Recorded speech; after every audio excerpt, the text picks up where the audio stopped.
this is one of those things a lot of people overlook, and it's not really talked about anywhere. I don't see it talked about very often in society. But usually when we talk about business or career or work, obviously if you're cheating at your work or you're cutting corners, it's kind of obvious to see the problems and the lack of integrity that creates. But there's a sort of an even deeper lack of integrity that I see all around business, in the business world and the corporate world.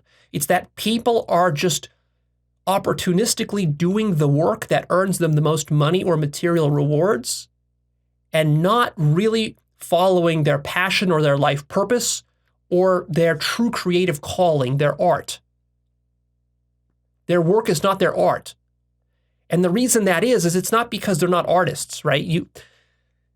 When I say art, I mean it in a very broad, abstract sense. It applies to you even if you're an accountant or a doctor or a scientist or a manager or a CEO or some financial type of person who normally you would think, well, that's not an artistic person.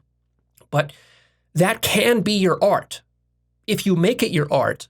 But for it to be your art, it has to be more than something about the material gain. It has to be more than just opportunism. There has to be some spiritual component to the work that you're doing, your creative work.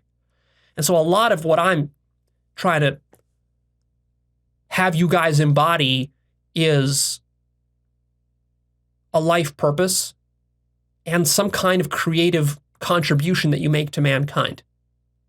To me, this is core to building a good life. If you're not really doing creative work, first of all, you're missing out on such a huge and beautiful and delicious and rewarding aspect of life. Like, at least half of the meaning of life is lost if you don't have some kind of art form that you're working on, whatever it happens to be. But also, you're spiritually disconnected with your work. You're not going to be at the top of your game at your work if you don't have this.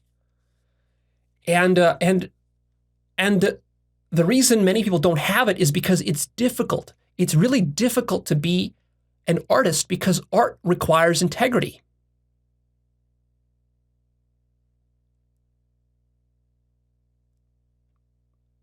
When you're doing art, you're doing something beyond mere opportunism or personal gain. It's a quasi-spiritual experience, depending on how far you take it. And if you take it really far, it becomes a full-blown spiritual experience. If you really know what you're doing and you integrate all of these various ideas that I share with you through actualize.org. So your work can happen at many different levels, from the very lowest work where you're working at Starbucks at a job you hate and you just resent it every single day, to something a little bit higher than that where you actually have a decent career with some, decent salary and some prospects for growth and some creative freedom and so forth. But I mean, that's a lot better. But then there's really high levels of doing your work where it becomes your life's work, where it becomes an art form. And that's something that I teach in my course, the Life Purpose course. If you are interested in that, check that out. It's like 25 hours explaining how to set up your life in that way and how to find your life purpose.